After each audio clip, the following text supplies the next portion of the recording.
Hello, Taurus. It's umomgtarot, and this is your Someone Secretly Talking About You tarot card reading. Alright, we're going to look at the astrology reading cards and do a tarot spread, just like we always do, and then we're going to get into the tarot spread, or, you know, we're going to figure this out. If you'd like your own personal reading, please check out the description. There's a link to my website, and here is your first card. Alright. Taurus, your first card is Gemini, and this energy is communicative. No kidding. Mischievous, lively, witty, and informative. Stimulating exchange is possible. So Gemini, you got your first air sign of the zodiac. This could involve siblings or connections to your siblings, but the communicative energy is enough to be anyone, right? Anyone who comes off as kind of charming, probably a little good looking, but, you know, the Jekyll and Hyde situation. They rude at the core. Then we have, wait, Gemini, if you're watching, I didn't mean it. I'm joking. Yes, I'm joking. Virgo, the energy around you is dutiful, hesitant, and humble, with a discriminating, diligent, and painstaking air. We got Virgo energy in the mix, and it's great because both of these planets, both these signs are ruled by the planet Mercury. Communication. So this person's a good talker. They're a jive talker. I don't know what that means, but it felt like it fit. No, this person is good at, you know, saying things and leaving stuff out, or wording it that way, or using tone, or seeming surprised, or like they're good at communication. Don't play with them. They're good at manipulation and persuasion. Not that they're gonna do that. Not that they're gonna do that, but depending on what they're talking about, they gonna articulate the out of that. Okay, so stay tuned. Okay, there, your master manipulation, boom, you got the mutables, adaptable to any situation. They will make it work. They will make themselves not stick out. Gemini, Virgo, Pisces, all mutables. Also Sagittarius is a mutable, so we'll just note that. They're not there, they can't make it today. But Pisces is here, and the energy is wistful, endlessly loving, compassionate, and forgiving. It confuses and softens resolve. And so we know that Pisces is psychic. They're a very good communicator as far as emotions and compassion. They're usually an empath. They're usually psychic. They usually sense the subtleties and energy. So not only do you have somebody who can articulate their thoughts really well and be very practical, but you also have the balancing energy of Pisces Virgo dynamic, where sensitivity can be approached with logic, but insight and sensitive wisdom or emotional intelligence is super high with this person.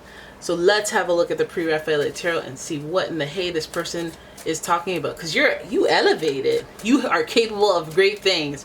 But let's see if you turn it into drama. Because I could turn to drama and gossip real quick. Because this type of person likes to be entertained. Virgo, Pisces, give me the tea, you know? And then the polarity of them, they're like, they understand each other. Practically, I want the tea. I don't need it. I want it though. Psychically, I feel like I sense the tea coming. I just need confirmation. And then, you know, Gemini being all body language filled and whatnot. So let's have a look at the pre-Raphaelite and see what this person is talking about when it comes to you, Taurus.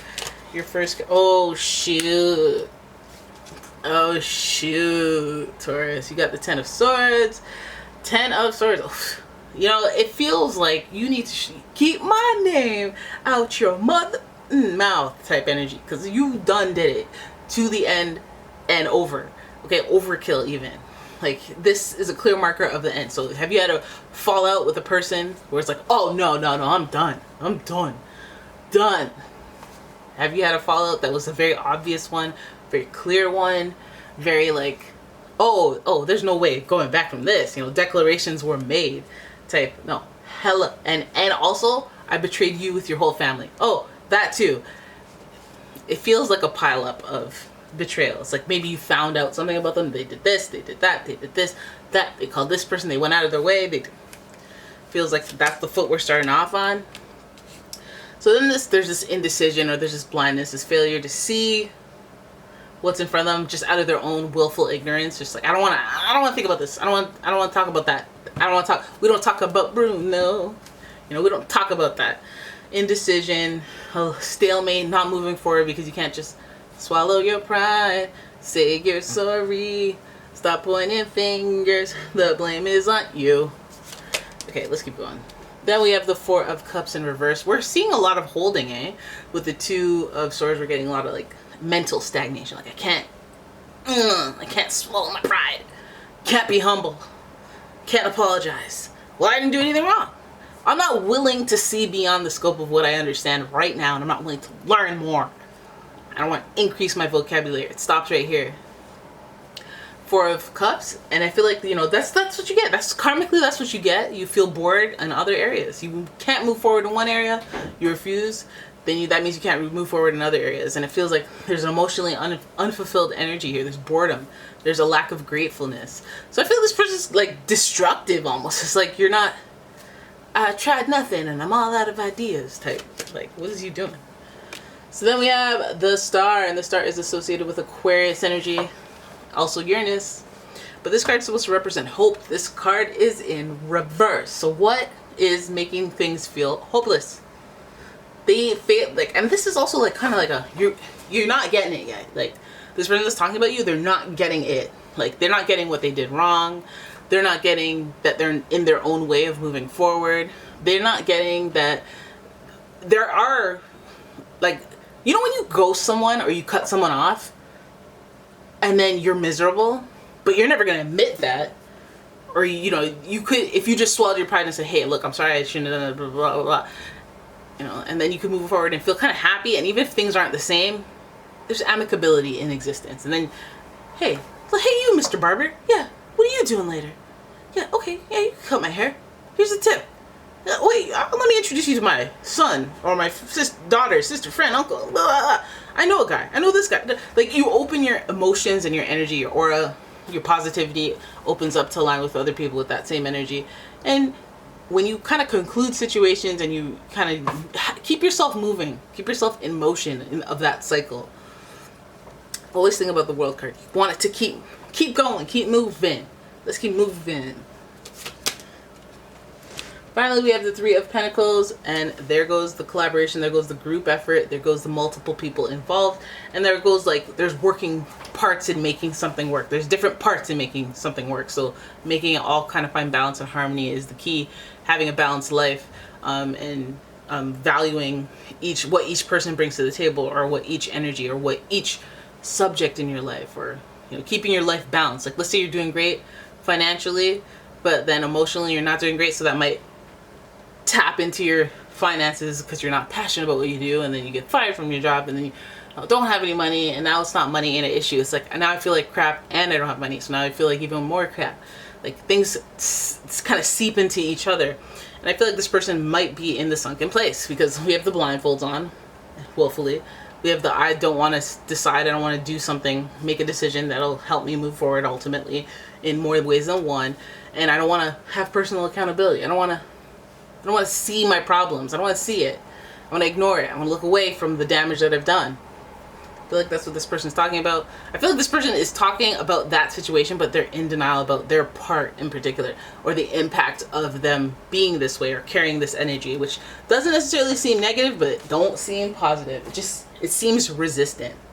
And so this person, you got some work to do. That's why you be out here talking. I like to kind of roast them if they're cross-watching.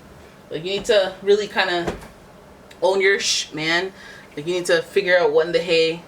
Like, if you say, oh no, there's absolutely no way that I could call this person or talk to this person or resolve this or reconcile it, maybe I need to give it more time. During that time, like, what do you feel like you did wrong?